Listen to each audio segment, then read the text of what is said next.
Well, good evening. It's just me tonight. Mr. Fluno is a little under the weather. We have a lot to cover because this last week was, well, it was kind of special in the world of aftermarket parts, to say the least. The first brands has become kind of parabolic at this point, and yeah, it's just not getting any better. And I did a video on Saturday because this one it kind of broke. That's Ray Bestis and Chentic. Basically, all the brake stuff that was being made at First Brands is now no longer being made. So this is a real problem, and a lot of people in the mainstream aren't really grasping this yet. And I have actually an article from Haggerty going there, and so, but yeah, today is Wednesday. It is the 18th of February. God, I almost thought it was 19th. The 18th of February. It is the first day of Lent for us Catholics, so we get to suffer for 40 days after we had fun yesterday. Yippee yippee ki-yay. So I think I'll just dive straight into this with with First Brands because that has become catastrophically bad. My video is out there, and I'm still getting comments on this video. Well, and the comments range in a few different things. It's like, there's the realist. There's a guy that actually runs a parts store. He's like, I can't get wiper blades. That's a guy at a parts store saying, I can't get wiper blades. They don't. My suppliers don't have any because we've lost Anco and Trico. We lost two to major and Michelin. We lost major wiper blade companies that are gone. General Motors is absolutely freaking out right now. Absolutely, General Motors is freaking out. Obviously, there's something they get from First Brands that they can't get anywhere else, and it's not good. I mean, they are absolutely having an absolute panic moment. And honestly, I'm going to go over it a little bit. The show, these people are going, well, you can just go get something else. I didn't like those brands anyway. No, actually, it ain't. It's much worse than that. Because I'm going to show something just with my own car, my 72 Charger, which actually shares components from 1970 to 72, those B bodies. Why don't I have ashes? Because they make a mask now. When I was young, you walk in, he slaps it on your head, you walk out. Now they have like an hour-long mass, and you know what? No, it's fine. It's not even a high holy day. It's just the beginning of Lent. It's a symbolization for the beginning of Lent. So you slap the stuff on the head and you go on. So that's why they made a whole mass, and it shouldn't be a mass because it's not a holy day of obligation.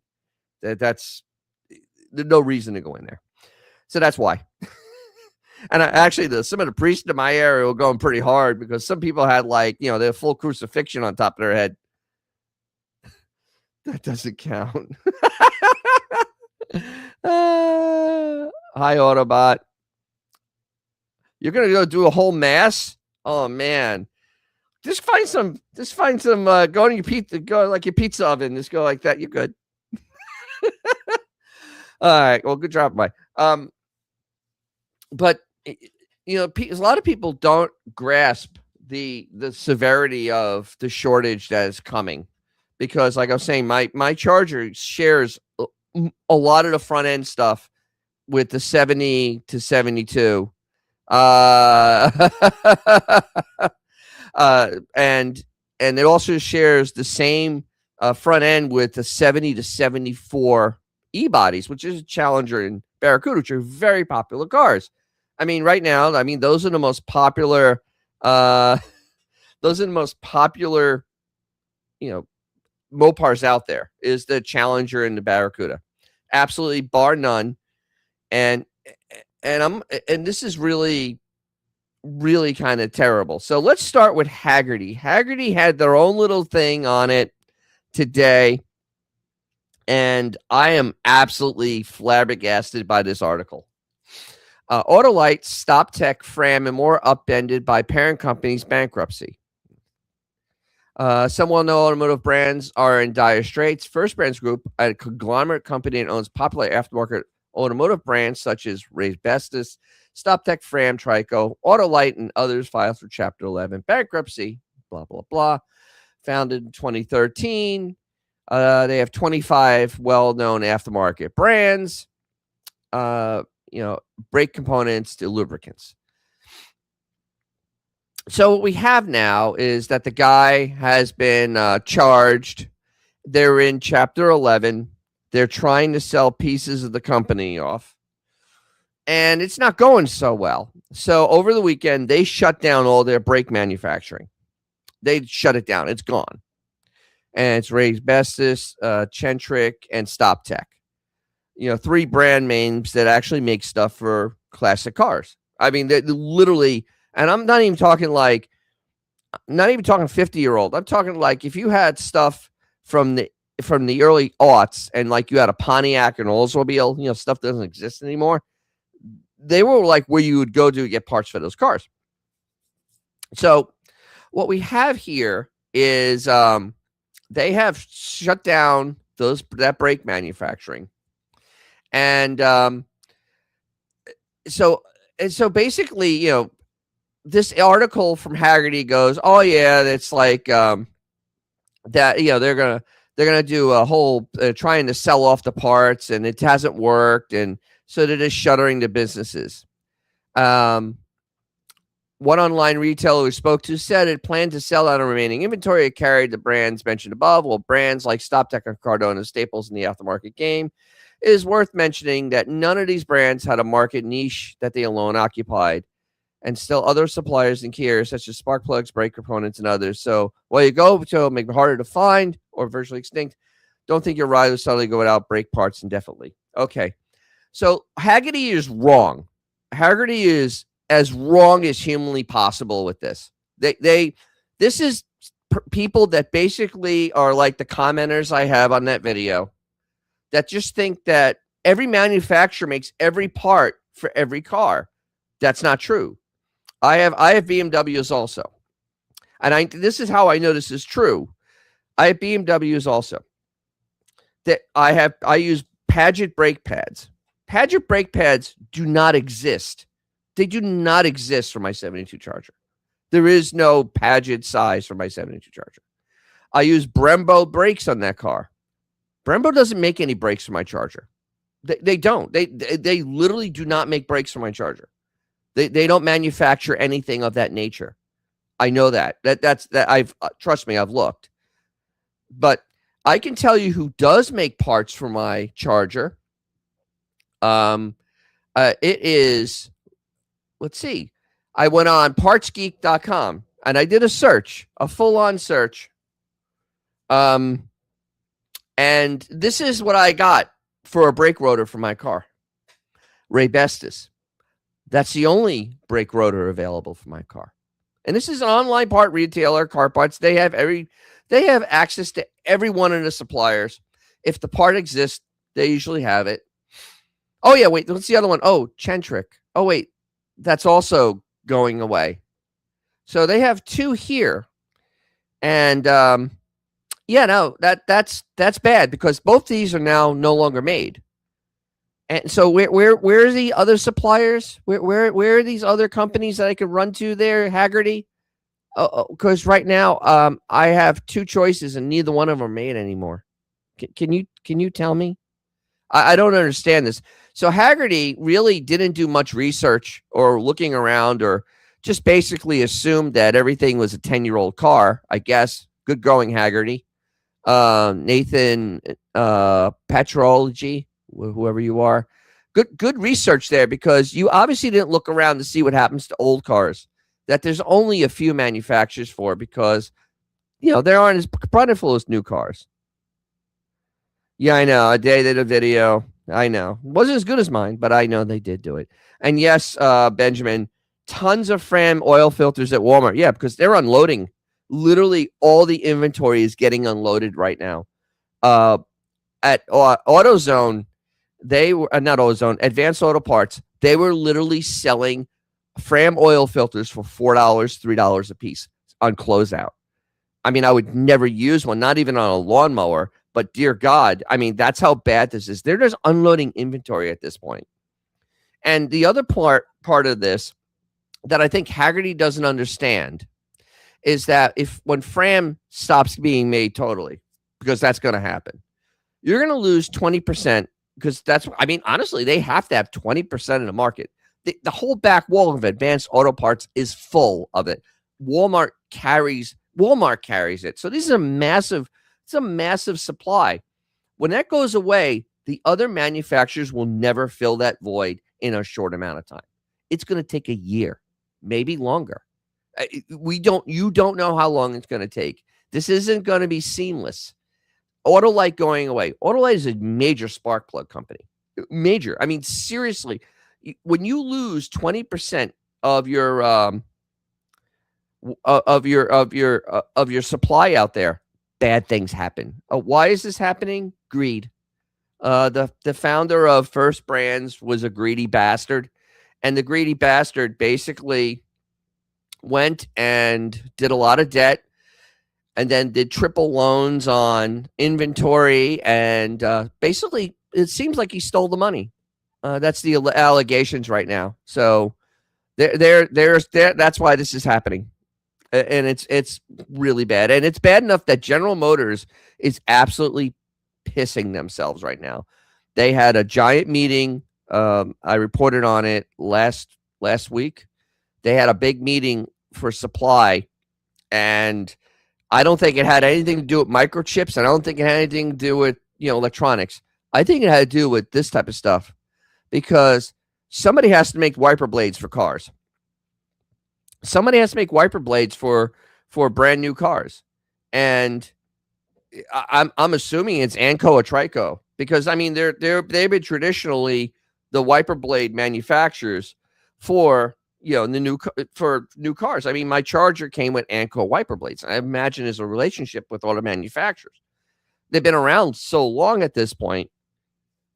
Now, you would say, oh, well, they're not going to get wiper blades. Well, here's the thing. You can't sell a car in the United States without wiper blades.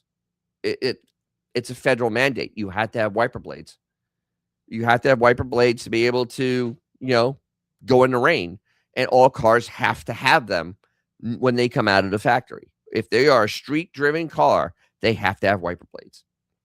And if there's a shortage of wiper blades, you're not going to have cars being sold. They're actually going to be held until they can get supply. This is just as bad as the chip shortage, if not worse, because the chip shortage was a temporary thing and the manufacturers stayed in business. So basically it was just, okay, start working 12-hour days and they'll get the stuff out. Okay, great. This is basically the businesses are gone. What about supply and demand? People they'll make money. Yes and no. Here's the problem. All the intellectual properties that belong to First Brands are First Brands intellectual properties. So like Rebestis brake rotor for my car is different in one way or another. It has some sort of patent to be different than another brake rotor for my car. It's just that's just the way engineering works, because they own the rights to it. You know what I mean? That's their process. They had the agreement with the original manufacturer, but now this is how we do our thing on it, and we have our intellectual properties. Okay. But the thing is, when it's in court, the intellectual properties, I don't know how you buy them. There are so many claims against all the different pieces of these companies that no one knows who gets paid. They literally took out 3 loans on inventory. And now when you do that, the ownership of the debt is not clear. Once the ownership of the debt is not clear, it's impossible to actually start liquidating. So they can't even liquidate at this point. It's at the point now where everything's just they're gonna run out of money and collapse. And then unless the federal government steps in, because that's literally the only people that can do this, that can step in and override, if for like make it a national emergency, that there's no other way that there's going to be that these things are going to start being made. Same thing with the plants. I mean, everything is in limbo until the court cases get solved. And he's only been charged. James has only been charged. He hasn't even gone to court yet. I don't even know if they've set a court date. And this is big stuff. This is embezzlement. This is loan fraud.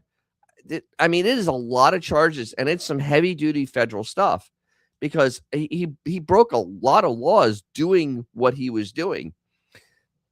So, we're talking that has to get cleared up. There needs to be a clear path for the bankruptcy judge to start selling off the pieces, because a lot of the companies, I would feel, would be kind of terrified to even touch this. Stuff's toxic at this point. Everything that they have is toxic, because you got to make sure that no one has claim to the thing you just bought. And you can't be sure that no one has claim to the thing you just bought because it isn't cleared up yet. So there is no magic bullet. There is no magic bullet at this point. And my showing this, look, this is how real this is. This is how bad this is. All right, so this is Car Parts Geek. Parts Geek, that's a major. Everybody goes and buys stuff. All right, Dennis. So you went online. All right, so here it is. I'm at O'Reilly. Now, 72 Challenger is the same as a 70 to 72 B body, Charger, Satellite, all those, all the mid-size cars. And this is the same as every Challenger and every Barracuda. So here we go. Brake drums and rotors. Okay, this is O'Reilly Auto Parts. O'Reilly, which usually has all the parts for older cars. Click on this. And brake drums, nuts, we got a little spindle, got a spindle cover, spindle nut washer. I don't see any brake rotors. There are no brake rotors to be had. O'Reilly has no brake rotors for early 70s Chrysler B&E bodies. There are none there. I've literally checked every place. The only thing I could find is like Parts Geek, and it's raised Bestis. Stop Tech, I can't find anything. I mean, this is and then of course there is like Classic Industries, but we're talking. I've seen $200 a rotor, so you're looking at a brake job on one of these cars is going to be about $500 to do 2 rotors and pads, and that's not including doing the bearings, which you probably should do anyway. So this is real. This is, Haggerty is really wrong. And I'm actually embarrassed for them that they wrote those lines in there, because it is now, $200 a piece for rotors, for pieces of steel that were designed, I guess, 50, 55? No, actually, Lauren, 58 years ago. Pieces of steel designed 58 years ago. So this is literally what we have come down to at this point. Haggerty, I don't know what this guy Nathan was looking at. I don't know how he works on cars, but we don't think we'll suddenly have to go without brake pads indefinitely. No, if I actually lose a rotor now, I don't know what I'm going to do for my Charger. I don't know. I mean, honestly, I don't have to find a used one or start really scouring the internet, because, you do these searches and these usually are never the right parts. Oh wait, here we go. This is a rotor. Hold on. Is it available? Oh, go away. Let's see. 70 A body. Nope, it's not a B body. Not a B body. It's an A body. Nope. So see, that's what happens when you try the Google thing. It doesn't work. So this is the issue we're having. AutoZone didn't have any. They didn't have any.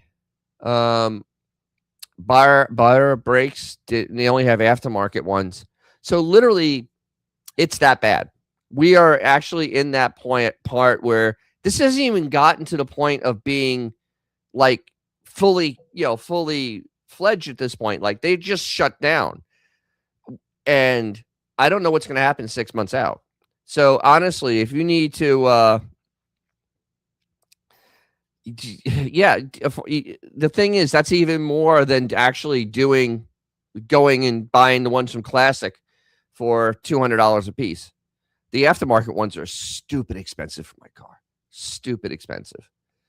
My pads are good and stuff, but I just hope I don't have a problem. And I could still get the stuff now, and I may just have to bite the bullet and buy the rotors now and just store them, because that is literally where, honestly, if you have a classic car and you're kind of getting close in the brakes, you probably should buy the stuff now. And honestly, if you need wiper blades, and you should probably buy the stuff now, because honestly, you're not gonna in not too long a time, you're probably going to you're probably not going to be able to get the stuff for a while. I'm not saying it's never going to come back, but I'm saying that in a short amount of time, it will get very hard to find things, and it's going to be like that for a while. And probably a year and a half, because this is not solving itself very fast. And honestly, the thing is, part supply has been very iffy at best ''lately. Oh, hi, Puzzle. How you doing? It's been very iffy at best, because I was looking at rear shocks for my '89 BMW, very popular car. The E30 is one of the most popular BMWs out there, and Bilsteins are the shocks that everybody goes to. Those shocks are in back order. The rear shocks are in back from Bilstein. It's just supply has been very tight to start with. And yes, Puzzle, there she is. I know. She needs to be part of this. So we're already at the part where regular suppliers who are not having problems are having supply issues.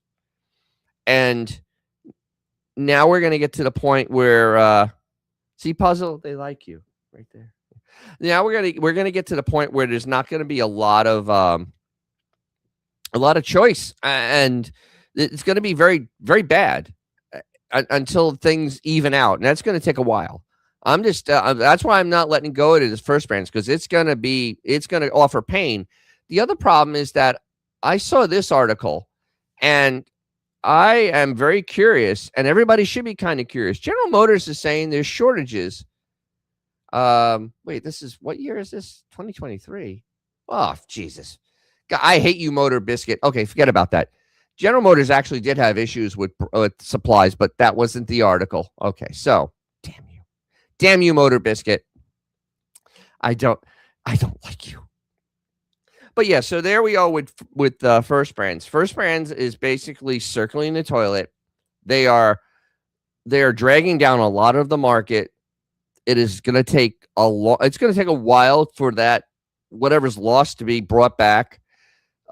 The brands are going to take a while to come back, because they can't get owners at this point until the lawsuits and the criminal charges are all settled, or the government steps in first, because we are at that point, and it's not good.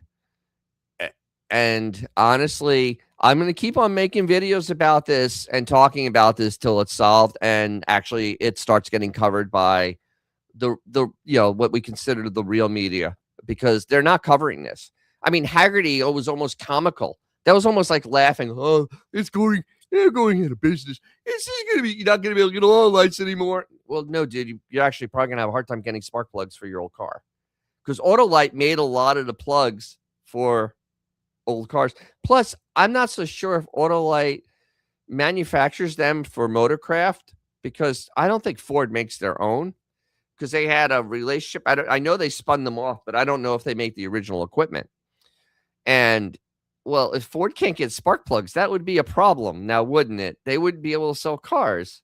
They would have to go try to figure, other manufacturer. But then if another manufacturer's out there, how can they actually ramp up the supply? Because Ford sells a million vehicles a year, and like 750,000 of them are what do you call that?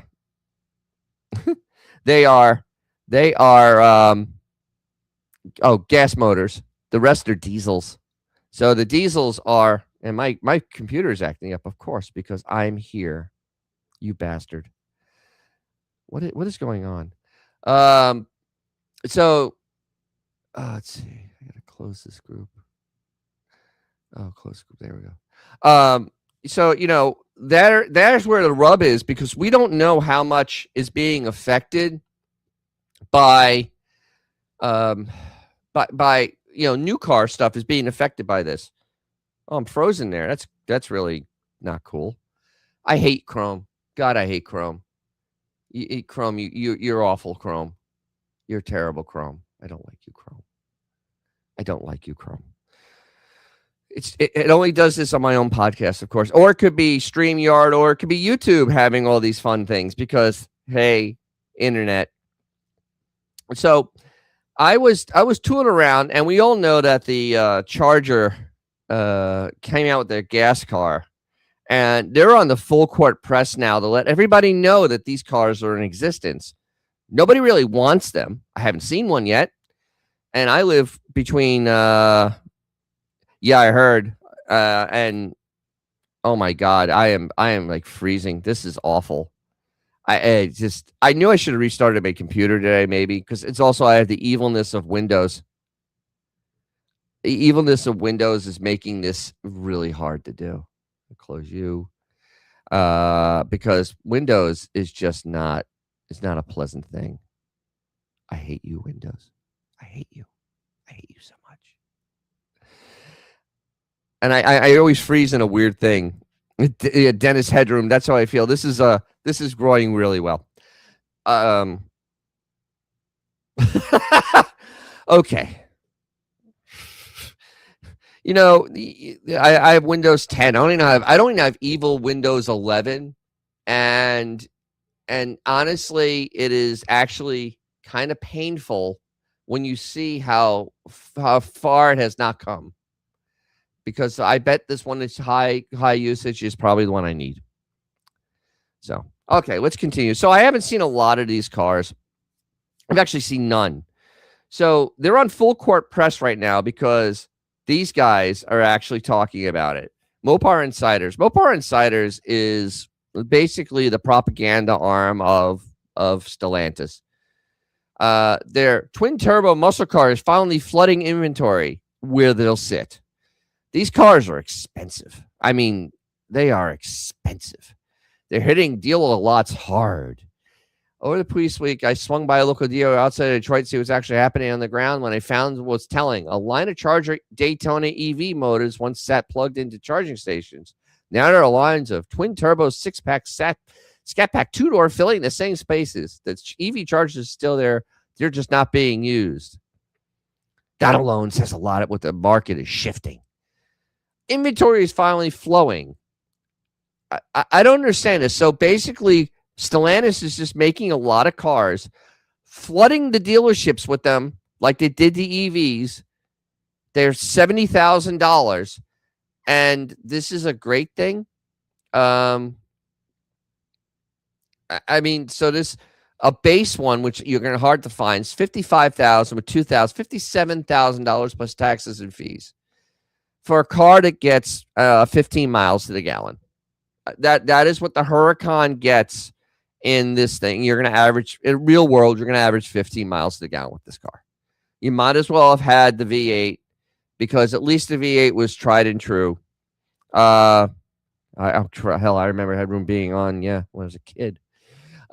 So now this is really stupid expensive, because they're trying to compare it to a Mustang Dark Horse and all that. But the thing is, most buyers of cars like this are buying them for the look. They don't know how to drive. They certainly can't handle 500 horsepower. I mean, I've seen the people that buy Porsches. It's the same concept. And they're just going on and on about the Huracan and what the dealers are ordering and blah blah blah. It's actually kind of pathetic that this is what it's come to. that they're just all they're releasing now is a two-door, which is actually one of the lowest desired models right now is a two-door, which is sad, but no, they're not. The price of it's psychotic, and plus, how are you going to insure it? I mean, for me, I would imagine this car with that much horsepower being a two-door, it'd probably be $5,000 a year for me, easily $5,000 a year in insurance, but without even thinking twice about it, it's probably $5,000. And it gets 15 miles to the gallon. And that's nearly for in a turbo 6 that is unproven. I mean, it was having trouble in the Grand with the Grand Wagoneer. It was having trouble in the Grand Wagoneer with all that space. Now you're going to put it in the tight little Charger that is an all-wheel drive system. Not really. We're not really that many rich folks down here. And plus, if the rich folks aren't buying these cars, they're going to buy BMWs because they're proven. They'll get a BMW with a B58 in it, and they'll call it a day because it's also lighter and has better history. But I just don't understand. The four doors. They say days away. I haven't heard nor seen nor heard no hair of any four doors, and they are just as expensive. The thing is, the four-door comes with the tuned down motor.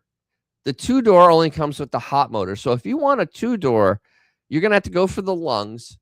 If you don't want a two-door, if you don't want the hot motor, you have to have a four-door family car.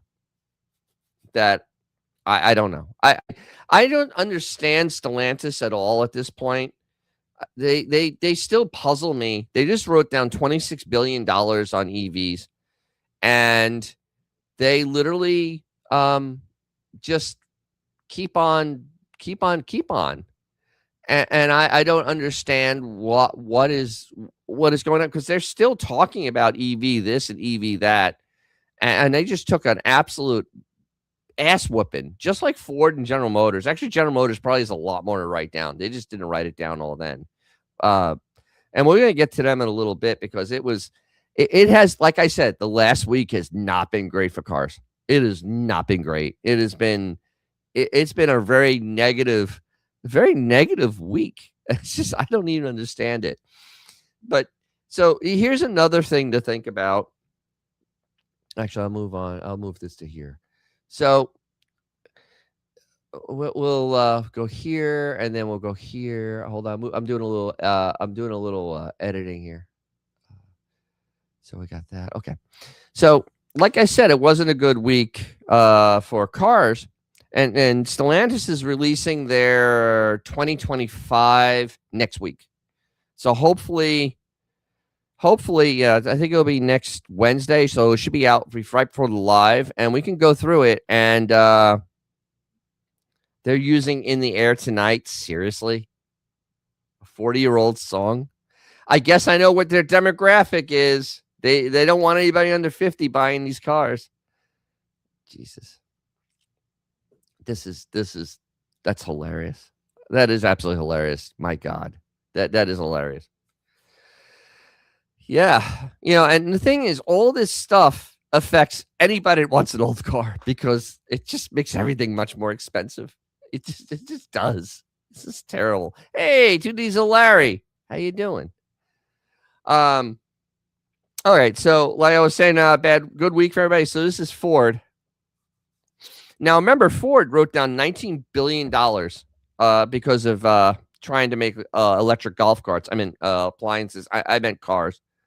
And this Motor Trend is literally, I used to look forward to this magazine, but it's that and Car and Driver are basically drivel at this point. They basically reflect the car business right now. It's kind of sad. So yikes, it was no good, very bad financial year for Ford in 2025. They blamed the fake tariff problem. The fires, which didn't really seem to slow down anything. The EVs are mentioned third. I think that may be the winner right there. But everything may be possibly looking better for 2026. Probably not. We just know they got rid of the. They just got rid of the. Um. Oh my God. Their small SUV. The. Uh, I can't remember it all of a sudden. So they just got rid of that. So they just have a giant hole in their sales. And so let's see. Ford 2025 was annus horribilis, as Queen Elizabeth would have famously described it. The automaker ended 2025 with an $11.1 billion fourth quarter loss, contributing to an $8 billion overall loss for the year. Now, remember, they wrote down $19 billion. $19 billion. The Escape, thank you. I couldn't think of it. They wrote down $19 billion, and they've now lost $8 billion for the year. So let's put this in perspective, okay? This is why cars are going to be expensive. There's going to be such thing as a cheap car. And them supporting older cars, I don't know, they may have to try to make money. If you write down $19 billion and you make a profit of, let's say, $1 billion a year, just for whatever, giggles here, it's going to take you 19 years to get back to even. Think about that for a second. You haven't made any money. You're just paying back that debt. It's the loss you wrote down. You're paying that back. It's going to take you 19 years to make that back. 19. It's literally a kid going to college. This is how bad this is. Stellantis said, "Hold my beer." They did $26 billion, and God knows if they'll ever come back to even on that, because they're doing really dumb things. And they don't have any. At least Ford has some product lineup that people want. They have the Bronco, they have the Super Duty lines, they have the F-150, they have the Mustang to a point. That's more of a glamour car. They don't have the Escape anymore. So that's a problem. They sold 300,000. Was it 300,000 Escapes last year? Oh, hi, G Canada. I'm not talking about Canada tonight, because all I saw is them getting monkey hammered by and basically toyed with by Chrysler, saying, "Hey, we may build something in that plant, maybe not." So these kind of numbers not seen since the Great Recession in 2008, but this time the culprit was a failed bet on consumers' appetite for EVs. There was no consumer appetite for EVs. That was a forced mandate by the federal government. There was no line around the block saying, "Please give me something that I have to plug in every day, that I'm scared to go across the state of Florida in, that may catch fire and kill me. I want one. I want two." No, there was nobody was making a line for those cars. As soon as the tax credit went away, only exactly, only delusional cult members could believe in EVs like Ford executives did. Absolutely. And I'm going to get to Farley later, because Farley is one of the worst CEOs in the history of automobiles. He literally is one of the worst I've ever seen in my entire life. This man literally is now going to steal defeat from the jaws of victory, because he literally has a car company that has a good reputation, has V8s, has a good product lineup, and find a way to screw it up. Because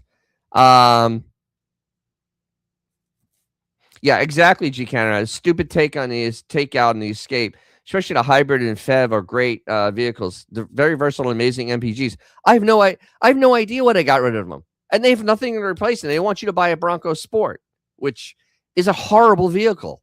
Trust me, we had one as a loaner. It was terrible. I couldn't wait not to drive it. I couldn't wait to go back to my 10-year-old F-150. So the diluted article here. So they took $19.5 billion in charges related to strategy changes and overhaul of EV business. The 3-road SUV, which would have never sold, an electronic commercial would never sold, and a new pickup truck that wasn't going to sell. Now about $15.5 billion came in the fourth quarter. The rest still to come. So they still have $4 billion to lose. So they're going to have nice losses this year because I can't see a big rebound. I don't see a big rebound. I think the consumer is tapped out on cars at this point, and you're just looking at, mainly businesses buying because there's really not a lot of push for consumers to buy right now. It's the price of a car is way too expensive. This 2 billion in loss, which I'll fight that accounting all day long. What I like that color. Okay. Some good news. Ford has recovered revenues of 187.3 billion for the year, inching up 1%. Sales and marketing grew in 2025, and the company expects 2026 to be stronger with the largest headwinds behind it. Tariffs and government policies are generally expected and stabilized. Ford Pro is a profit driver with double-digit profit margins. Ford Energy, the new business selling energy storage system, is expected to begin generating revenue. So it hasn't really done that, and you're fighting Tesla at that point, who actually perfected that thing. Not a good idea. Ford Blue is in the black and changes the mix to meet customers' demand. The more hybrid Mavericks. Okay, well, that's a good little vehicle. Yes, at Chris Farley's cousin. Yeah, and so he's a clown just like he is. Or was. I would rather have Chris Farley in charge. I mean, honestly, this guy, the decision making that Jim Farley makes is horrific. I mean, I may criticize Lee Iacocca because he was very staunch in his ways of doing things, but at least I respected the man because, okay, he did it and he became profitable. He wasn't scared to make money. It's like Farley is scared to make money. And the Ford family still controls Ford. I don't understand how this guy is still here. Ford executives have told they will have 5 models, new nameplates, priced for less than 40 grand, added to the portfolio by the end of the decade, which is not this year. Starting with the mid-size electric pickup truck. More on that later. As part of a new family of affordable EVs. More on that later. We have 3 level 3 driver assistance systems, which most people don't want. The new models will help dealers who want more entry-level models in the wake of discontinuation of the Escape last December. The Edge's Long Guard, which is also a very popular vehicle. Ford has also said it will make more lower trim versions of other vehicles. Okay. Like what, the F-150? Because your XL right now is $40,000.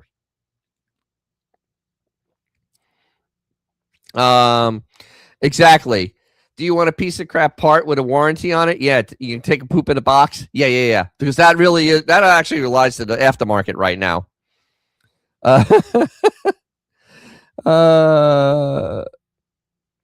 Class 3 basically means it's autonomous driving, where you tell it where you want to go, and it will follow the road and change lanes and do all that type of really scary stuff that I don't trust, because if it loses the markers on there, the car doesn't know what it's doing.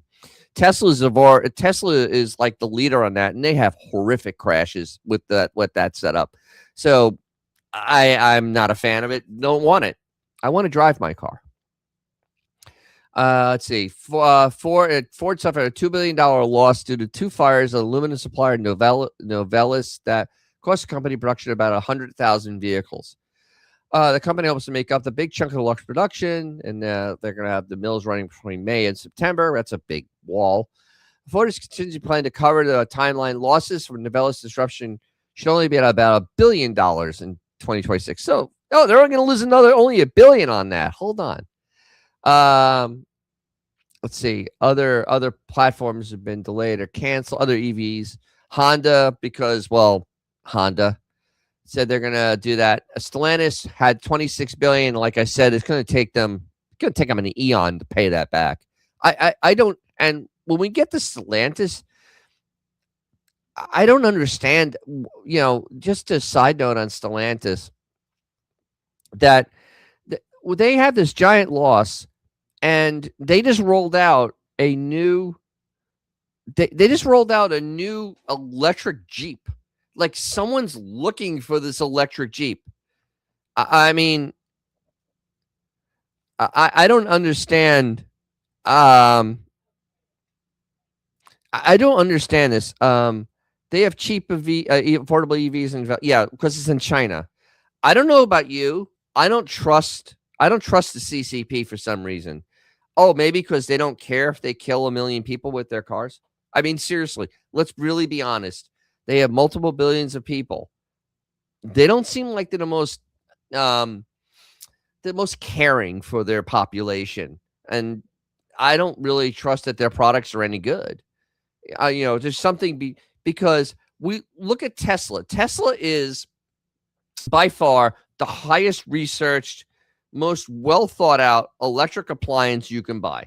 I mean, honest to God, they literally have perfected the science of it. It really is. It's impressive. I mean, nothing I would ever own, but it's impressive.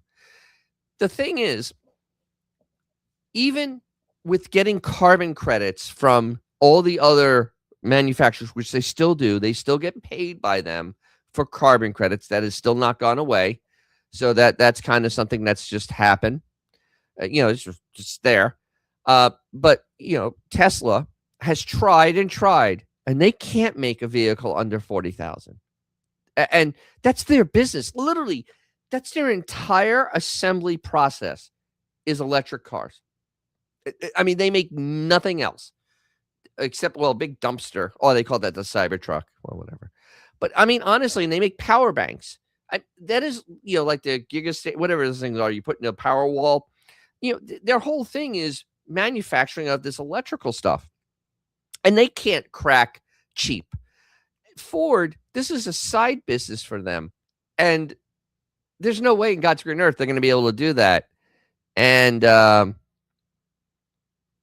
Horatius 763. China subsidizes EVs, solar panels, and wind turbines. That's why they're considered cheap. Absolutely.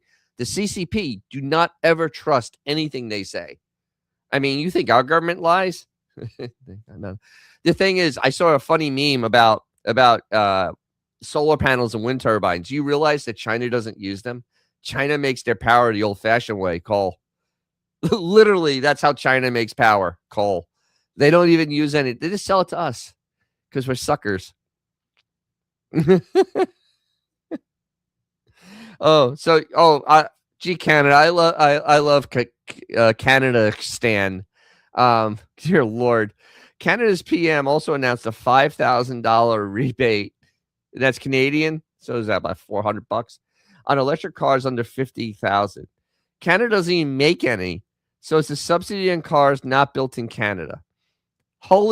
So basically, a foreign country will actually get Canadian taxpayer dollars to buy an electric appliance that they can't use in the wintertime and actually add strain to the Canadian electric grid that they're getting rid of coal-fired plants and nuclear plants so you have less electricity. That sounds smart.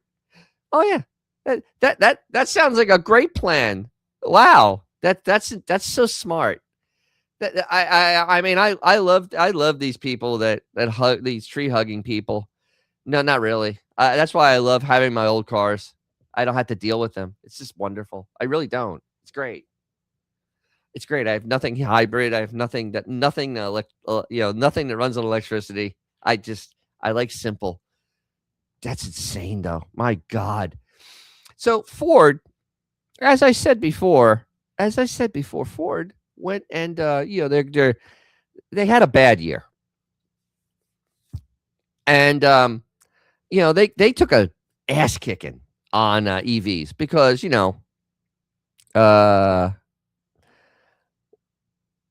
60,000 Chinese EV. Your country's not even charging a tariff on the cars. Oh wow. Enjoy. You're helping support the CCP. Have a nice day. Oh wow, that's terrible. All right, so Ford has defined insanity. Insanity is defined as doing the same thing over and over again and expecting a different result.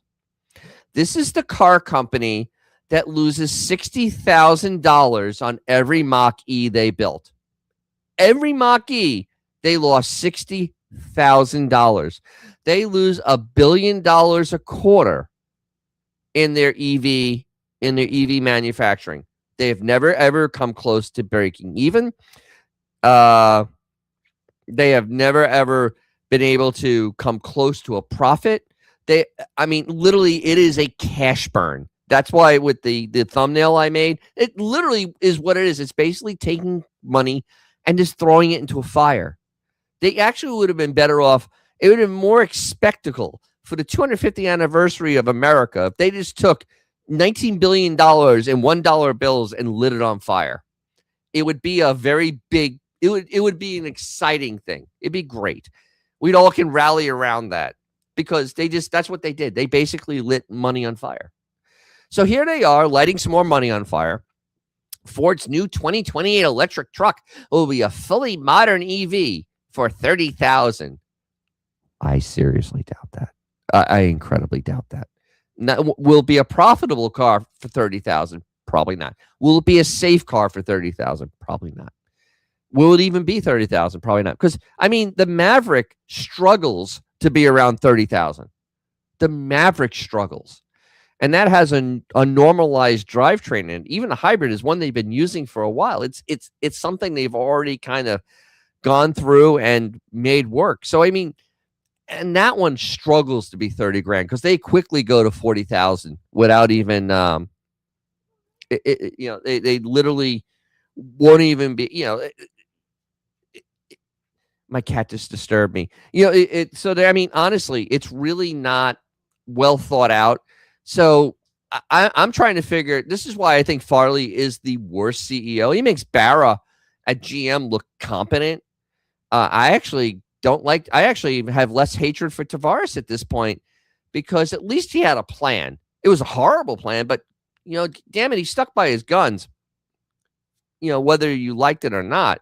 This is insanity, though. So here we go. Ford's new electric truck coming in 2027 as the 2028 could be named the Ranchero. Get that name out your mouth. Don't you dare call it a Ranchero. Don't you dare. Seriously, don't you dare call it a Ranchero. No. Though the official name and non-sale date have not yet been announced because it probably won't come out that year. What's more important is that Ford's first vehicle is a new dedicated EV platform. What was the Mach-E? That was a dedicated platform last time I looked. I don't understand this. I thought the F-150 Lightning was built from the ground up as a electric appliance.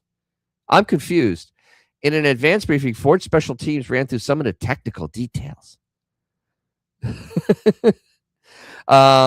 Ford's first production of its universal electric vehicle platform will be a mid-size electric pickup truck. It will also be the first ever modern ground-up dedicated EV. What? Mid-size pickup hasn't been seen. The design should emerge this year, and Ford said sales should be in 2027. So wait, it's not fully designed yet. We're in 2026. I hope they do not call it the Ranchero because that is absolutely horrific. Because the Ranchero is actually a great vehicle with a wonderful history. See a lot of them out in Vegas. They're all over the place. It's wonderful.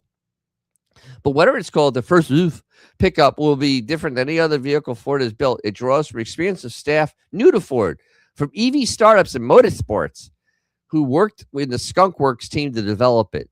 So they're from other failed businesses and other failed endeavors, motorsports, and they came to Ford. So let's see.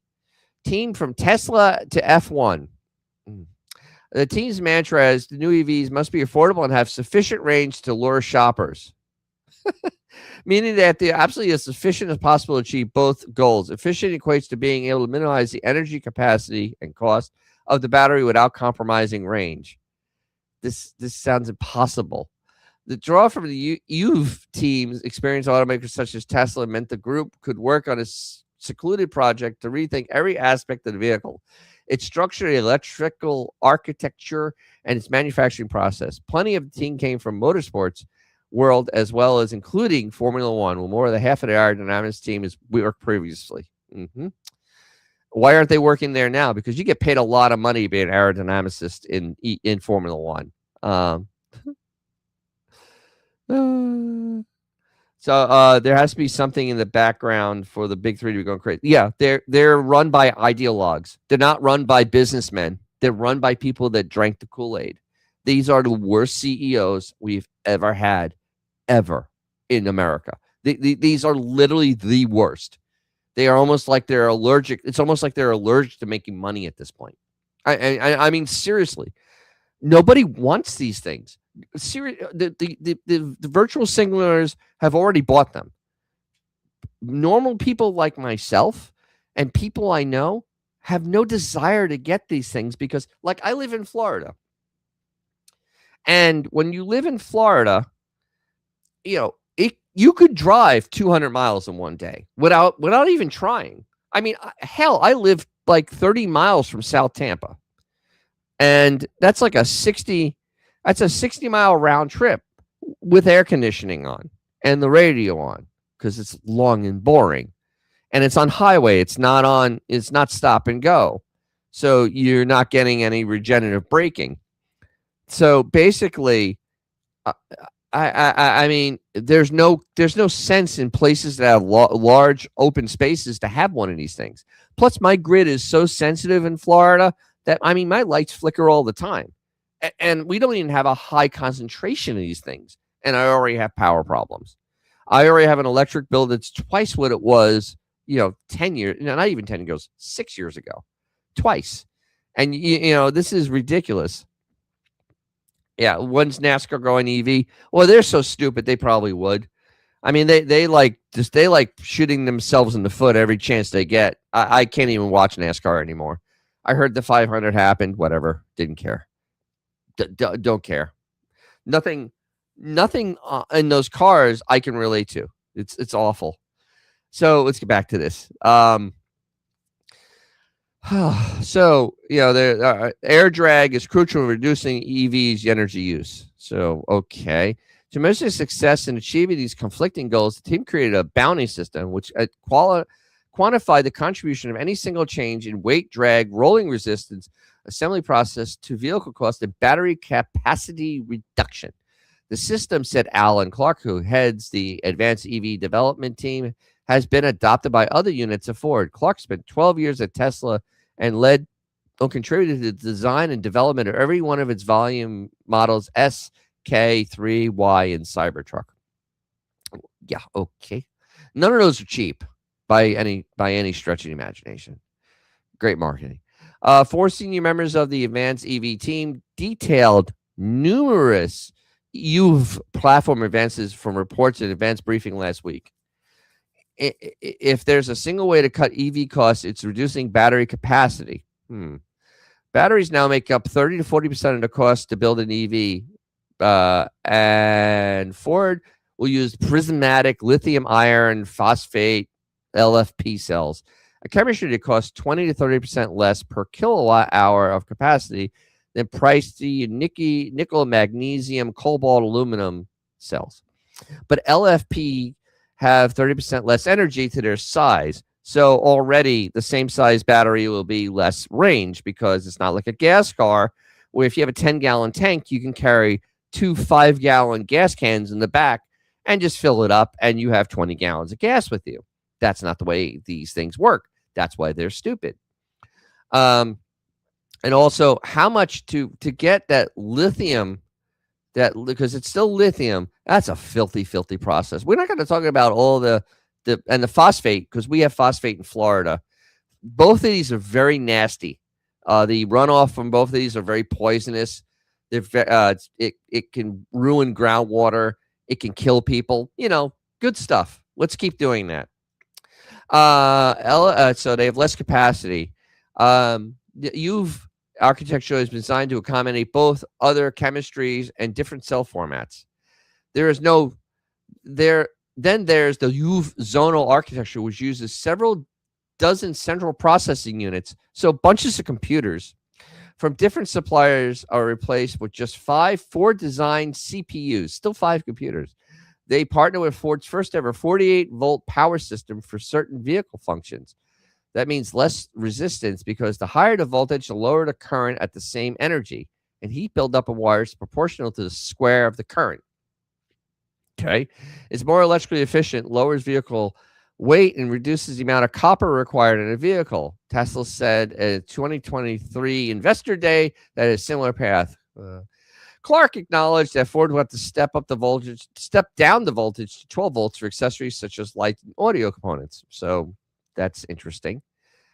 Ford also brought the vehicle's energy management entirely in-house, designing all aspects of its power electronics and charging hardware and software again, rather than integrate off-the-shelf parts and control software for multiple vendors. So basically, there sounds like they're spending a lot of money on a $13,000 or $30,000 vehicle.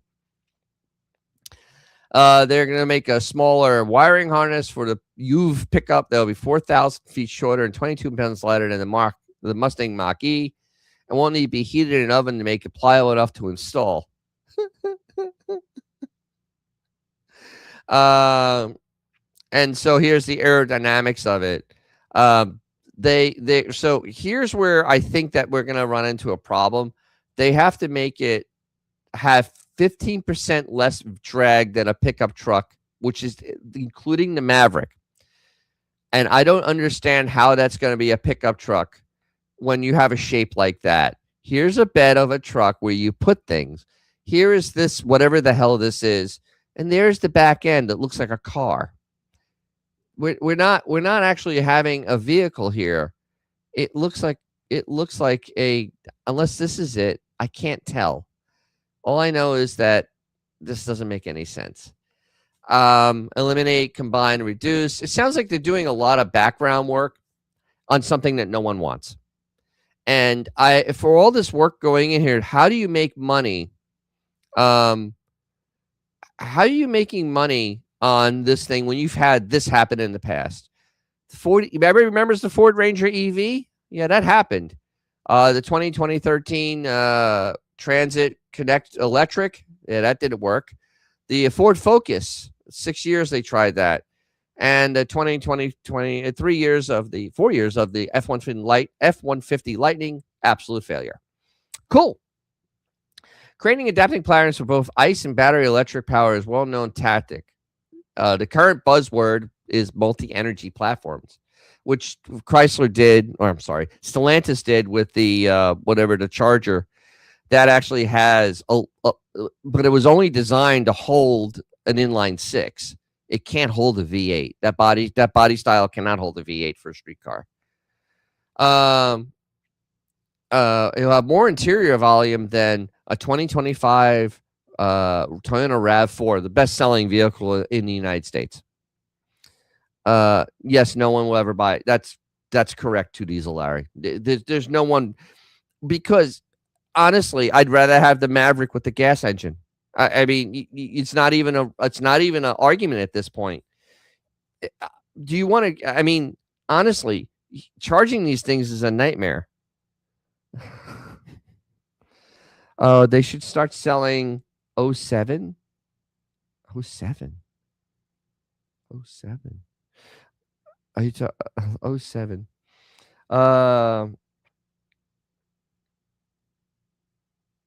Oh yeah, well, yeah, Ford not being able to get that right. So I mean, honest to God, this is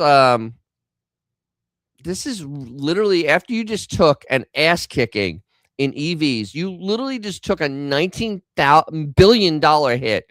You're getting destroyed by these things, and they're only a small part of their manufacturing at this point. The Mach-E is almost insignificant it is insignificant in the whole world of Ford. No way. The Maverick hybrid. I just don't like hybrids. The Turbo 4 is a fine vehicle, though. You can't argue that the Turbo 4 won't last 150,000 miles, because I mean, their Turbo 4s are pretty well made. If you especially, and do some minor maintenance on it. 97 Rangers again. Yeah, they should. They would sell thousands, millions of those, because Jesus, that was the most perfect truck ever made. Those late 90s Rangers. Absolutely. Not even a contest. No, I have no problem with the Turbo 4. No, I trust me. You should see how I type. I understand. That's why I was a little confused. I knew there was something going there. But yeah, so this is Ford taking and going, hey, we screwed up really, really big, and we're going to try to do it again, but on a bigger scale because we're Ford and we have a better idea. I'm actually flabbergasted by this. So let's see how the EV market's doing because I mean, let's take a look because maybe Ford's onto something. Maybe I don't know something. Let's see. Let's see what the competitors are doing. Oh, U.S. launch of VW Scout motors might be delayed. So Scout doesn't look like it's going to be coming anytime in the near future. Update Wednesday, Scout Motors representative told The Drive the company is still targeting initial production in 2027, but they didn't explicitly rule out the possibility of delaying the launch. So this is not coming out until 2028 or 2029 or if ever. This is backed by Volkswagen, and Volkswagen took a $7 billion loss on EVs too. This is not sane. This is not sane. This is insanity at this point. So now the Scout was supposed to be all electric, which I don't understand because the original one was so loved because it had what did it have? A basic V8 in there. And I know they came with thermoquads in the 70s. And, they literally had, I think they're going to finally have like an engine in this thing. They have a generator. So that's utterly stupid that you're going to have to put a generator on there to make it go farther. Why don't you just put a gas motor in it to start with and it could go farther? I mean, this is the mindset that we're getting from this group. This is utterly the stupidest thing ever. I honestly can't even fathom the dopiness behind this because why it's literally like when Car and Driver did a test of EVs and they actually brought out diesel generators to power them. Let's see. Vintage 76 Viper Green Beetles, 97 Ranger with 2.35 speed. My wife actually had a 96 with that same drivetrain. Awesome. Until she hit a deer. It was great until she hit a deer. Then it wasn't, and then it got hit by a dump truck or an F-250. No, an F-250. And it wasn't so good anymore. But I love that truck. That was a good little truck. Absolutely great little truck. Yeah, LB Bruin 7958 worked on Scouts and Scout 2 back then. They were good. My father had one. They were a good little truck. It was tough. I mean, it was a tough truck. Horatius 763 that there's no reason for EVs. The whole premise for them is made up. Absolutely. It's all based on, pixie dust and fairy tales. And that's honestly what it is at this point. And we are basically wasting billions of dollars and losing capacity for manufacturing real parts for real vehicles because of this type of stuff. This is a drain. When I talk about first brands, this stuff also drains on the aftermarket because resources that should be used to be making parts for real cars aren't used now because now they're going to be used to be making these appliances that no one wants. Oh yeah, the 4-liter cologne. Actually, if you can get the 4-liter cologne in a Ranger with a stick, that thing was an animal. I mean, seriously, that was a scary fast truck. Yeah, see, look, 87 Ranger. That was a good truck too. That's when they first downsized them.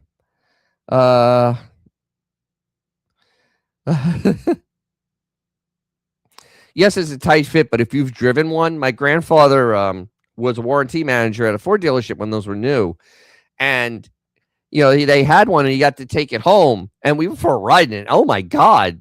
That was like, cause that's a small truck. And those Colognes 4 liters had a lot of torque in them. And that sucker, holy mackerel, it would go. Honestly, I have no worries about pulling anything with that or getting on the highway with that truck. It was truly a really super truck. Absolutely. So let's go look some more EV stuff because this is EV week. because the dumpster fire just doesn't stop, and I my here we go. I keep on getting rid of tabs. I don't like how I'm frozen there. That wasn't funny. Where's the Lincoln lawyer? He doesn't feel well. He's under the weather. So shamefully enough, I had all this neat stuff for him, and he got sick on me. Wow. Let's start closing more tabs. Let's get down. I hate you, YouTube. I really I hate you. I can't stand you, Microsoft. Wow. Let's see. Let's turn my camera off for a second unless it's overheating. All right, so I'm going to do this and then come back, and that didn't work. All right, let's go look at this. So Mercedes-Benz had a little problem with their EVs. They're recalling 11,000. That's basically all they ever built. EQB SUV because they catch fire. It's a slight problem. They kind of catch fire. German automaker Mercedes-Benz has issued a recall for all electric SUV over an issue that may lead to a fire. Affected vehicles including model year 22 to 24, which is basically all of them, 4MATIC and EQB 350 4MATIC, as well as model year 23 and 24 EQB 250 plus. The issue is with a high voltage battery, which may fail and lead to vehicle fire while parked or in motion. So you could be driving, or it could be sitting in your garage, and it could just catch fire. Cool. Good stuff, huh? At this time, the automaker advises owners to park outside away from structures until the recall repair is completed. It's also recommended that the owner only charge their vehicles to a maximum of 80% capacity until the repair is completed. To repair it, the dealers will replace a high voltage battery for free. I don't know how that's going to fix it, but sure, why not? So here's how to get in contact. Literally, if somebody told me that my vehicle can catch fire, and that they have to make a fix, and I can't park anywhere near my house, and it's dangerous, I would literally go to them and go, okay, give me full retail value. I'm going to lemon law it, or you can just give me full retail right now on a trade and give me a real car. I mean, that's literally, yeah. Let's see. G Canada pull big trailers with a 4-liter. We're back on the 4-liter. Yeah, that old Explorer was a great thing. Not better than F-150 though. Horatius 765 if I were in California, began driving EVs. California need to build 10 nuclear power plants, which they are. They have windmills. Just a little problem. But the fires, they started green. Yes, they're green fires. Absolutely, they're earth conscious fires. The last real Mercedes-Benz was made in 1995. I'd say up to the Chrysler merger. So that's what, 98. They still were making decent stuff then. After that, though, it's not very good. And too bad Gossameyer isn't here because he loves his Mercedes, but they're all old. They're the good ones. G Canada 3005. How do you plug in without being close to your house? It would be a crackhead's wet dream, copper everywhere. I don't know, because the average extension cord that you can buy, I even have a heavy extension cord for Hurricanes, and it's like a welder connector, and that one, that's 220, but it can only do maximum 50 amps, maximum, and that's it. I mean, honestly, and it's a cable. I mean, for me to move this thing, it's heavy. I mean, it's pure copper, but you're right that you're going to have this giant copper wire outside your house, 50 feet of copper. Yeah, I would imagine that somebody would want that because, yes, they can turn that into some crack money very, very easy. I don't understand this. We had a house burned down near me. I haven't got more details. It started in a garage. And the type of neighborhood it is, I have a feeling that I'm kind of almost guessing it was an EV caught fire, because house fires in the modern age are kind of odd unless you have a lightning strike or things, things of that nature. I have a feeling, you're not, I'm supposed to use chargers with an extension cord. I have no idea how the hell. I have no idea how you charge this thing away from your house.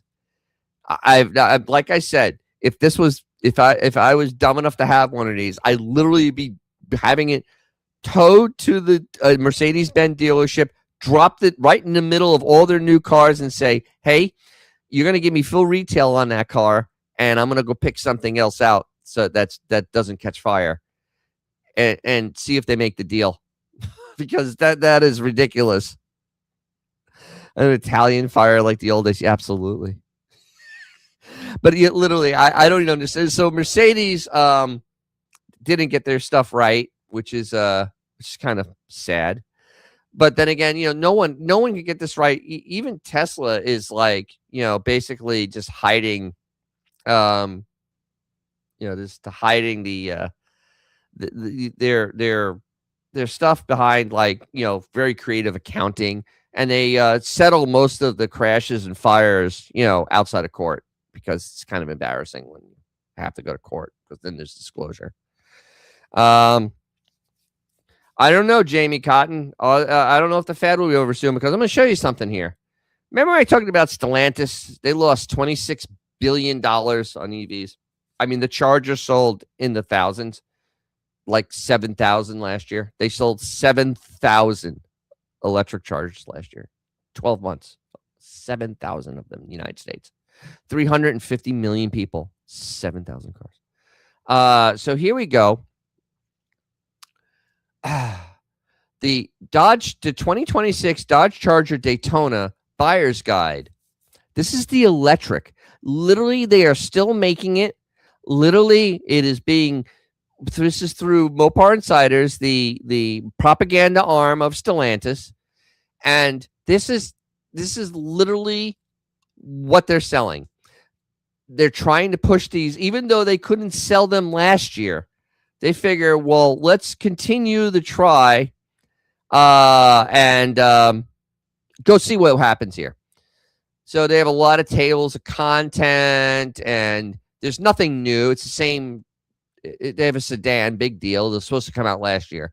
These starting prices are psychotic. These are starting prices. No, there's no destination charge, which is $2,000, and there's no options. Your basic two-door, which nobody wanted, is $63,000. No options.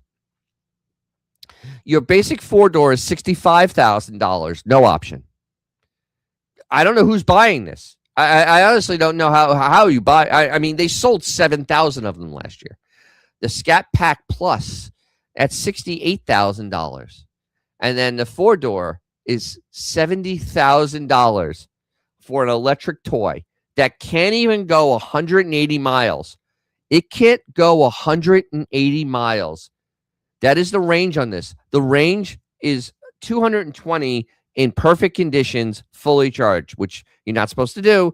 This is this literally, I can't drive this car from Tampa to Orlando and back. It would not make it. It would not make Tampa to Orlando and back, which is only like 200 miles total. It would not make that trip. I can make that trip in my Charger without even filling up, like a real Charger. So this thing still has the ridiculous electric thing. It's still slower than a Hellcat. All the blah blah blah, still slower than a Hellcat. Can only do 135 miles an hour, so it's not even as fast as a Mustang GT on the highway or on the track. You can't take this on the track because you just can't. You can do fast charging, which destroys the battery. Let's see, 175 kilowatts. That's literally psychotic. 350 kilowatts is psychotic. I mean, that is just absolutely scary electricity right there. That's kill you electricity. See, what is this? Tesla has just back by SpaceX, so that SpaceX, which is successful, could subsidize and keep Tesla afloat. Tesla was going to go under, in your opinion? Yeah, I believe that, because SpaceX makes money. Tesla doesn't. The Tesla Model Y was best-selling car in the world, 2024 right there, until the crackpots got mad at Elon for cutting government waste, and they pull like they pull like a freight train for 200 miles. Yeah, maybe. It makes me love my $23 exhaust valves. Yeah, no kidding. They're probably going to get more expensive. Vintage 76. My local Dodge dealership keeps all the new cars in the back lot. The front lot is full of used cars, trucks. I don't get it. I'll tell you why. Okay, so the reason they do that, Vintage, is because they make more money on those used cars. I mean, used cars are expensive. So say you go in and you have like a 2015 Honda Accord and you trade it in on like a Ram truck and they give you $10,000 for it. Okay. And you know, they play the numbers because you're a sucker, and they play the numbers. They're like, I got 10,000. Not really. You got like 5. So what happens, they'll put that on that lot, they'll clean it up, and they'll sell it for $15,000. And they don't have to share any of that profit with Stellantis. That's their money. They keep $15,000. They keep the $5,000 profit on that car. When they sell the truck, instead they make a $5,000 profit. Some of that goes back to Stellantis. You know, there's a lot of fingers. There's a lot of fingers in that new car pie, because American manufacturers basically lease their cars to the dealerships. BMW sells their car to the dealership. So BMW has a dealer to BMW, having BMWs, they want to move cars because every one of those BMWs is bought and paid for. Most European companies are like that. They buy the car up front, and then they basically have the inventory, and then you buy it and whatever. So now, oh yeah, that's the other thing. You don't want you to see the window stickers. Yeah, because you know this $80,000 window sticker will make you run away. But so that's why they you know, that is why they literally have the used cars out there. There's a big markup on them, and they make a lot of money on those cars. That's always been the car game, because if you can get a trade-in good enough, or you can go get something at the auction that is just a steal, because it's auction and you can get stuff cheap. And you know, that is why they're going to do that. And honestly, especially Stellantis, their stuff isn't moving. I mean, honestly, their stuff, nobody wants it. They have no Chrysler products to speak of. They have a minivan that's really not very well made. Dodge basically has these things, and yeah. So basically, there's really there's nothing to make them excited. So that's why they're all up front, because they can put cool cars up front that they got at auction or from trade-in. And they make a giant markup on those cars, because at auction, they'll never pay. You know, if you go to an auction, you're not going to pay anywhere near retail. You're going to pay below wholesale price because it's an auction. Mannheim auction. Yeah, Mannheim auctions is big up. Yeah, we have a couple down here in Florida. That they're gigantic.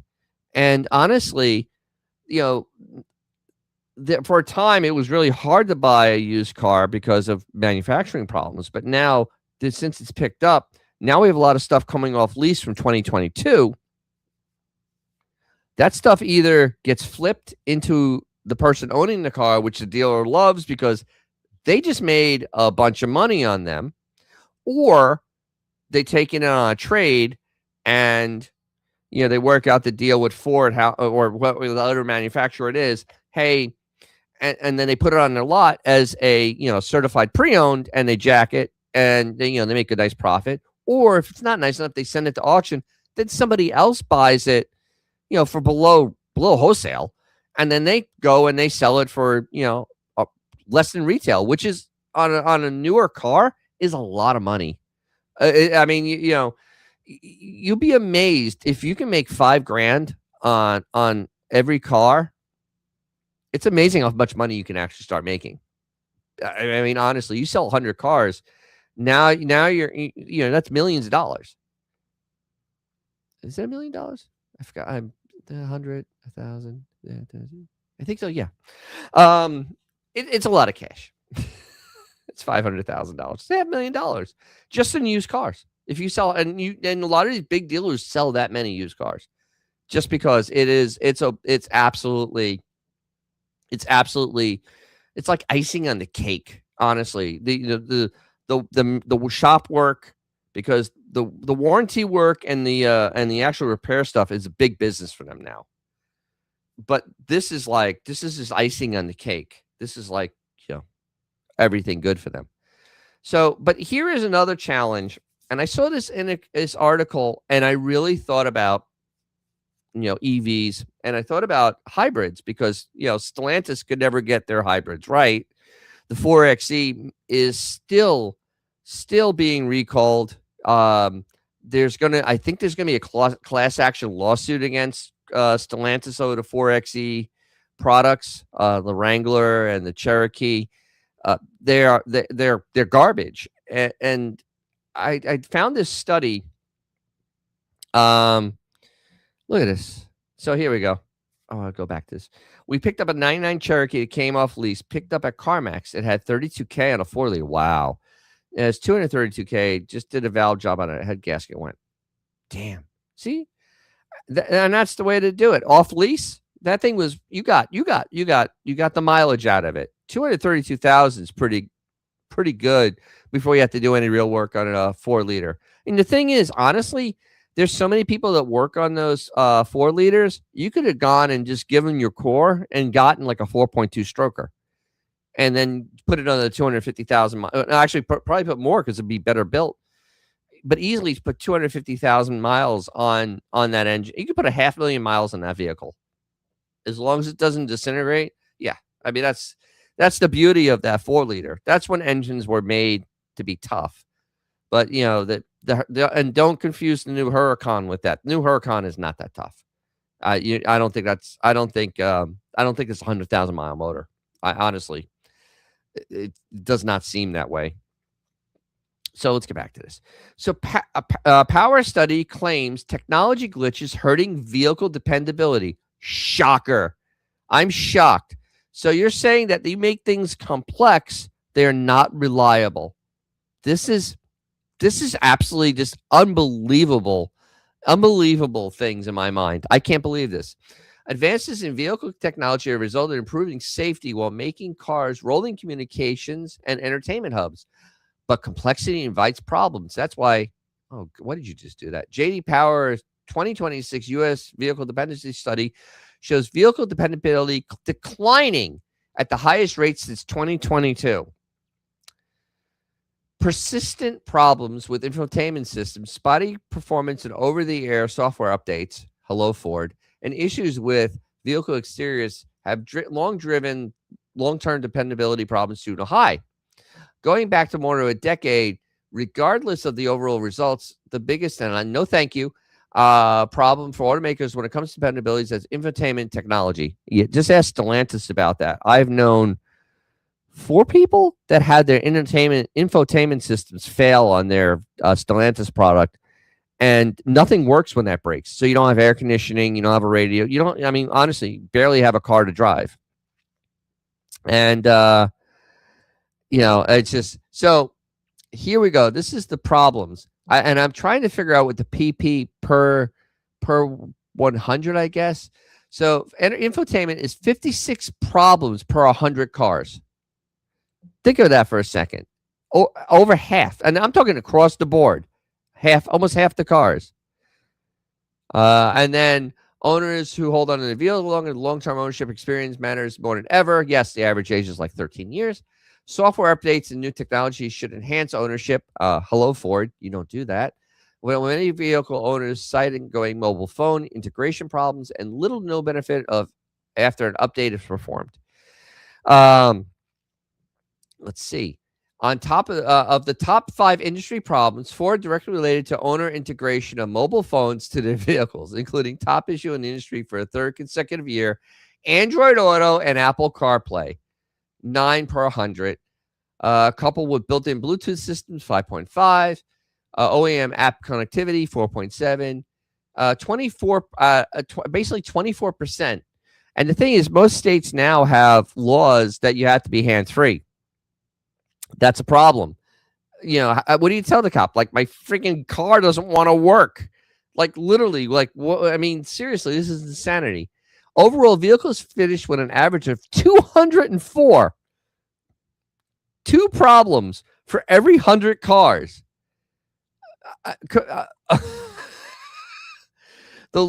Wow. The lower the number, the higher the dependability.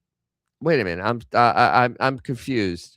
With a few overall vehicles, wait a minute. Because they were going on that, it was bad. And those are mainstream models, 200 per outperformed luxury vehicles, 217 in 7 of the 9 categories. I have no idea. All of a sudden, they switched it from being bad to good. I'm so confused. Is anyone else confused with this article? You better get that car charger up for it gets stolen. Exactly. The AC still works. Damn. Yeah, usually on those Cherokees, the evaporator, that has evaporator problems. It's a pain in the ass change. But yeah, good for you. And let's see, is it 20? It's a was it 1999? So it's an R134. Okay, cool. So yeah, I mean, no duh. You know, technology in cars makes them less reliable. I don't even understand this. PHEVs were the most problematic vehicles in the study of 281 per 100, a 39 increase over year. Conversely, gas-powered cars, which is a technology that's proven, is at 198 per 1,000, per 100. You know what the funny thing is? You know what's so funny at this point is that I did a story on the R-bodies, Chrysler's big cars for the late 70s.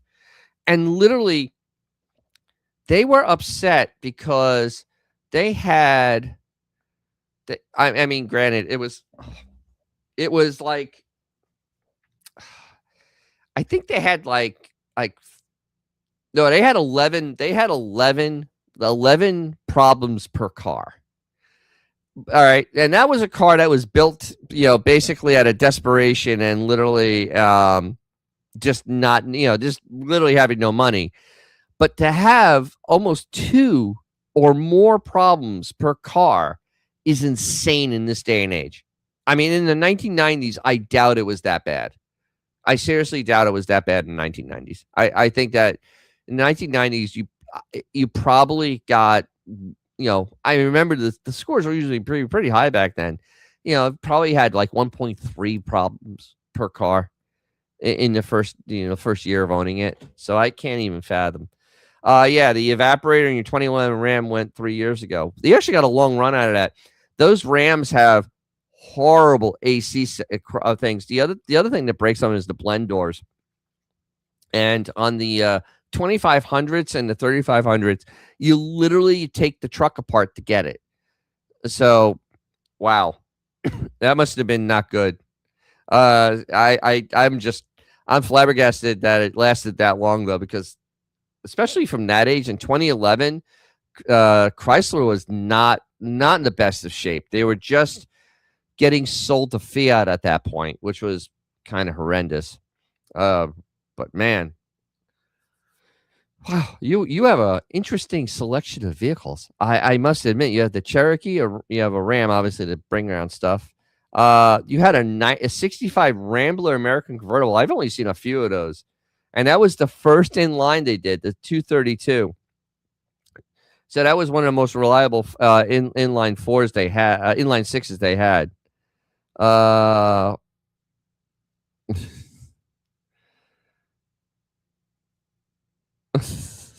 Let's see. I was able to drive the LEO version of the Newport with the 360 when it was new. I love it, and cops I knew loved it. They were used a Chevy Pontiac in the LTD2s. They love the R bodies. Once they figured the R bodies out, they weren't like by 1980 they weren't horrible, but they weren't selling. I mean honestly, I think they sold like 15,000 R bodies in 1980, the last year. It the first year destroyed that car because they went and they used plastic cups in the brakes, and they basically would freeze. And on the cop cars, they would freeze. And the police weren't very happy with that because the cars would go into a spin because it wasn't even. It would be like one wheel would lock up completely. So the R body just had a lot of problems. Plus, it had that horrible engine management system on it. Um, let's see. Did you see the Uncle Tony video on the fake? I actually knew about that Hemi. I'm upset I didn't do a video on it because honestly, it's been a story for a month now. And it was all over the place. They literally had I did it on a live. I think I talked about it on a live. They literally sold a car that was just a complete fraud, and it was at Barrett Jackson, and they had to put on there. It was a tribute. But the thing is, this car was pure fraud. They literally cut numbers into the radiator support, and they cut numbers into the trunk. And honestly, nothing jived on the car that it could be proved that it was a Hemi. Nothing jived on it, so they had to sell it as a fake. And it was literally not a good thing. I was just like, but there are people out there like that, and that's what's really scary.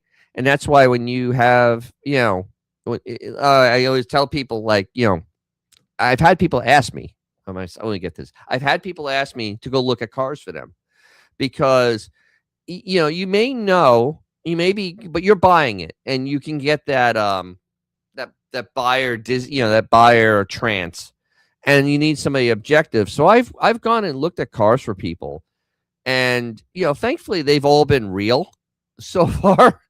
But I mean that's the thing though. There are still a lot of frauds, and it's really not a good thing.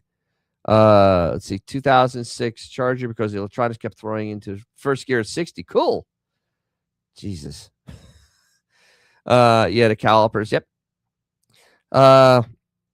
G Canada, I've seen so many cars sold at these auctions that are absolutely terrible. It's unreal that people have been getting away with it. So many videos expose these crooks, but it's always too late for the buyer. Yes.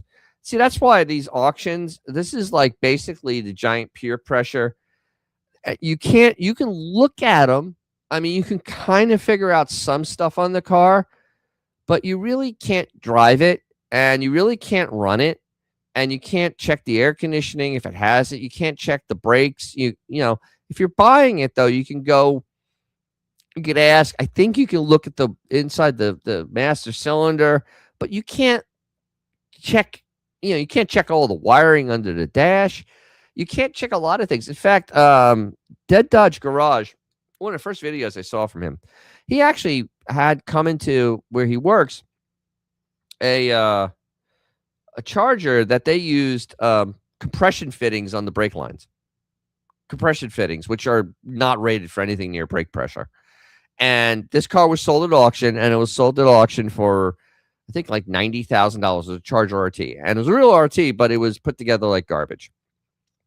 And the other thing is, I have a friend at Merritt. I did a video on one of his cars. I'm going to as soon as my life gets a little less busy, I will be going and I'll be doing videos on some other cars that he has. But he has a workshop there, and I think this is when I was early YouTube, and I didn't think about doing this. They had an early car there that it was a 69 Charger RT, a 440 car that literally had hardware screws holding stuff together under the car. It didn't have the proper screws anywhere. It was literally like you went to Ace Hardware and you got nuts and bolts from the aisle and put them on this car. Everything on the car was assembled very, very poorly. And the guy bought this car. Actually, it was actually a Hemi.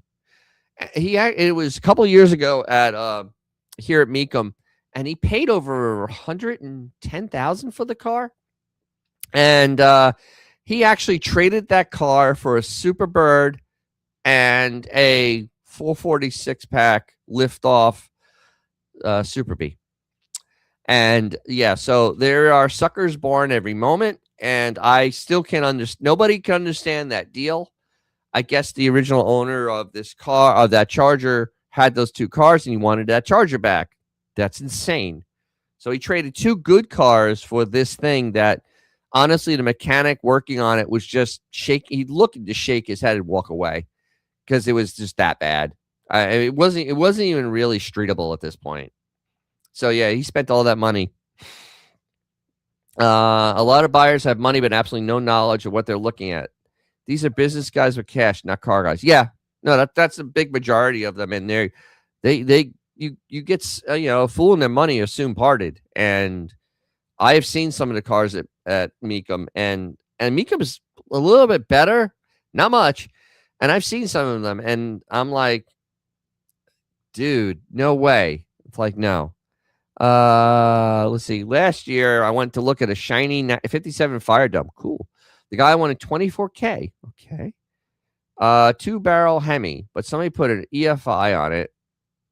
My Rock Auto magnet didn't stick to. Oh dear God. So it had enough plastic in there to be a Corvette. Cool. Yeah, and the other thing is, and I actually looked at a Demon, that a 71 Demon that somebody did fuel injection on. And here's the problem. You have no idea how they did it. You have no idea if that person knew what they were doing. You have no idea if everything's wired properly, if there's fuses where there should be, if relays where there should be. You don't know. And the other thing is, it takes away from the car, because to try to undo all that is very expensive. To get rid of the fuel injection is just as much as putting the fuel injection in. That's literally how bad it is at this point. Because when you do fuel injection right, you have to change the tank. You have to change all the lines. You have to do a lot of electronic work. You have to do a whole bunch of plumbing on the car. That you have to put a carburetor back on. You're now undoing all that. So you're basically like doing a restoration in reverse. And that's sometimes a lot more expensive than actually doing it right the first time. Because carburetors are not cheap. Especially if you want the right carburetor, you're spending $600-700 easy any day of the week. Especially if you're buying something that's nice and you're going to try to put a carburetor on it, you're going to spend a lot of money. Oh, okay. Fire Dome. All right. A Fire Dome was the original Hemi made by Chrysler in the 50s. It was one of the names, because they had the Red Ram, the Fire Dome. The Red Ram was Dodge. Fire Dome was like DeSoto. And they were original Hemis, and they were true Hemis. They actually were fully hemispherical, spark plug squarely in the middle, rounded domes, and they were done originally to run on really bad gasoline, because that's what a Hemi makes perfect combustion. You could run it on trash gas. Those engines would run on trash, and they would run well because they were Hemis. So that is what a Fire Dome is. It is the original. It's a Gen 1 Hemi. It's one of the Gen 1 Hemis, and they were built up until 1958, I think was the last year of them. And then they were too expensive to make. And so then they went and they made the Polysphere. And the actual thing is that Hemi block is just so full circle. That Hemi block, the bolt pattern for the transmission, ended up being used on the LA, which was the 273, which was the 318, which was the 340, which was the 360. And so then, that became the LA motor. The originals were A motors, the original Hemis. But this is the funny part. So then that LA motor kept on going through the years up until the late 90s, where then they became Magna Motors, but they were still LA Motors. They still had the same bolt pattern for the transmission, same architecture, except now this is a roller motor, little different way of lubricating, but still same architecture. And then that became the Gen 3 Hemi that was in all the Chrysler products for the last 20 years. It literally is full circle. It started at a Hemi and it went to a Hemi. That's how that is as crazy as it can be. As Chrysler Firepower. Yeah, what was the DeSoto? DeSoto had a weird name. Because you don't, I actually know people with DeSotos. Is that is that the Fire Dome? Let's see. Yeah, it is a Fire Dome. Okay, that's the Fire Dome. Is the DeSoto. The Red Ram I know is the Dodge. Yep, Yep. And 50. Yep. And the big, and last year is the big one, the 345 in the 57. Yeah, so 57 was the last year. 58, they went to the Polysphere, which also was an A engine, also, and it was really heavy. It didn't make a lot of power. It was a semi Hemi. It was kind of like what the 429 was from Ford. It was that weird plug angle. But it was just really big and heavy, so that's why they went to the LA, and they couldn't put that engine in the A-body cars because it was just too big. It was gigantic, actually. Look at this. I love this type of knowledge. The fire sweep used in the full-size DeSoto body and the front clip from a Plymouth and a Dodge. Oh, dear God. Nice. Yeah, the Fire Dome was a mid-size. Yeah. And that's what you mainly see is the Fire Domes. You don't, because I mean, honestly, an expensive DeSoto is kind of a weird thing. It's kind of a weird thing that you have the expensive DeSoto because you're almost in Chrysler territory. Yeah, 58 was the first for the B. The B engines, what other people call big blocks, they're Bs, and you have RBs. And now, God, I should do a whole history on this. The B engine was started with I think the 361. Nobody talks about the 361 because that became the 383. So no one, and literally most of the stuff interchanges between these two engines. That's the best part. Like intake manifolds, heads, all these things interchange. The only difference is the bore size because they bored it out, made it 383. He's a Firefly guy. Look at that. So yeah, that's the whole. Chrysler did a lot of stuff in the late 50s. The engineering really was that far ahead of everybody else because they were literally going and modernizing their engine lines quickly in the late 50s because the B engines were really going to be their regular bread and butter engines. I mean, we think of them as crazy large engines like 383 cubic inches, but honestly, they're going to be the workhorse because they can get a lot of the 350. I forgot about the 350. Christ, that engine the 350, I think, only lasted 2 years. It was a really short run. You don't really see them. That's why I forget about them. 361s actually stayed around a little longer, if I remember correctly. Yes, he loves RBs and RBs. Yes, I like RBs. Nothing like a 426 Max Wedge. What a fun. Or actually, just take a 440. What a 440 stroke. What does it end up being like? 455, some crazy number. And yeah, I probably will. 1 year. Yeah. It was weird because Chrysler wanted to give Plymouth its own engine, then realized that it was really expensive to give them their own engine. It was like, that doesn't make any sense. Plus, in the late 50s, there was a recession.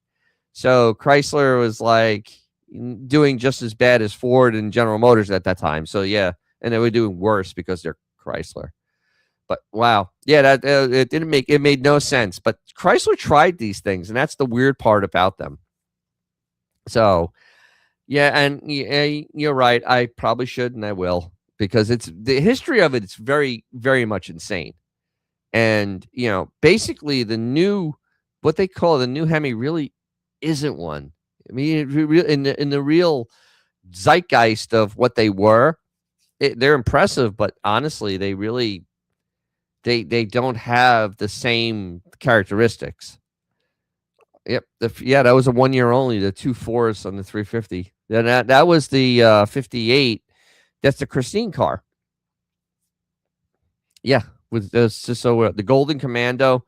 That was also they used that for a couple of years, and they actually painted the engine gold. I did that on my I did when the engine colors because it's so weird. Chrysler had a lot of engine colors.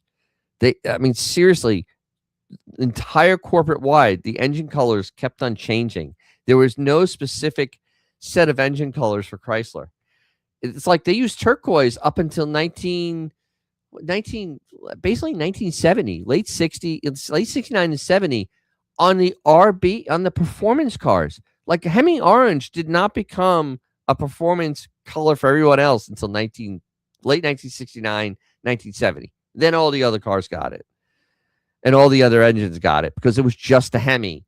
And then the Hemi, that was street Hemi orange, but the air cleaner is race Hemi orange and it's a different color. The red, Rooney, I never knew about the red brake drums to your vehicles. That was just them doing cheap rust prevention. And most of the time it's gone by, because on my car, it had already been faded off because it was already 13 years old. But they Chrysler went, especially cars with rally wheels, because mine was a rally wheel car or road wheels. Anything that wasn't completely sealed up, they painted it so it wouldn't get rusty and it wouldn't look like ass. Your 383 is turquoise, which is a hard ass color to find now. That turquoise is hard to find. There's a few places that make it, but man, I've seen people say they have the right engine color on those late 60s R and RBs, and I look, oh, that ain't right. That looks like Chrysler Blue. Chrysler Blue started in 71. That was literally on 71 on the 318s. I think the slants got blue in 71 also. I can't remember the last time I decided drum brakes. Actually, I did drum brakes on Monday. I did drum brakes for the parking brake on an E36 BMW, 1995. Try to find AMC blue. Yeah.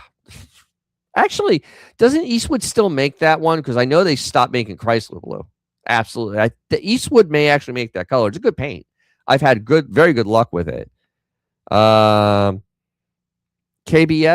Yeah, I'm actually looking at that too because I might have to do a full touch up on my engine. I'm not looking forward to it. I'm talking like remove the exhaust, remove all the accessories on the front, and cover everything up, clean the block down, and repaint it inside the car because I don't want to pull it.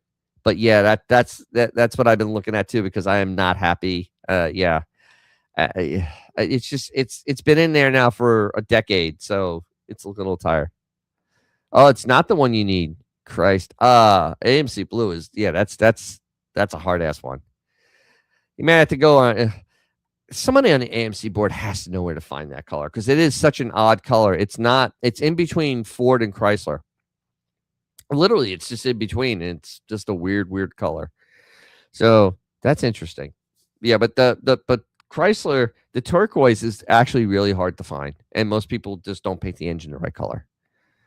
I think Eastwood. That's what I'm talking about. I think Eastwood does sell the AMC, but I don't know if it's the right one or not. I don't know. It's been So I could go for hours on engines and engine colors because it's fascinating. Back in the day, it was like a whole thing. Cool, excellent. Thanks for letting me know.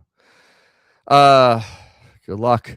But yeah, it's back then when cars actually had souls. They had engine colors, and you can tell what it was by opening the hood and look at the engine. I mean, that's the way Chrysler was. Chrysler was like that, where they literally, you can tell what the engine was by the coloring because, like on the LAs, they were red for the longest time, and then the R and RBs were like turquoise for a long ass time. Anything that was racing was Hemi orange. It was this weird yellow orange that was just strange, like almost like in my bottom of my logo, that thing right there. It's almost that, like in between here is like a Hemi orange. It's really a weird ass color. It's not orange. So, oh well. But I thank everyone for stopping by, and really, Cadillac dark blue is hard to get. Christ, they use that forever. Damn, it's not good. But yeah, I thank everybody for coming by, enjoying my ramblings and my dissection of the insanity that is our world today. And I thank you all for hanging out with me, and all the conversation in the chat, because, hey, I can't really do it without you, because otherwise I'm just a guy yelling at clouds. Oh, that's right. That short RBHP went red. That's right. That Chrysler did some weird stuff. And yes, Vintage is going. Yes, everybody, please hit the like, subscribe. Give me hype. You have hype to earn. You have hype to spend. Give me that hype so I can spend it, or doing something, or don't waste it, or I don't know. But, biggest thing of all, I know a lot of guys out there have cars, so take them out whenever you can, because you're going to make someone's day, and it will be your own. And I've had this happen so many times. So yeah, just have fun. I'm going to have some more content. I should have a couple of interesting things coming up. It's just been a little crazy right now. And thanks a lot. And next week, hopefully I'll have Mr. Fluno back, and we'll have some more Lincoln talk. Yep, 340s. Yep, they were red. Weird. All right. Well, thank you very much. And as always, I will see you soon. If you liked what you saw, subscribe. If you didn't, thank you for watching to this point. And as always, if you have a cool car or something fun to drive, take it out. You'll make someone's day, probably your own.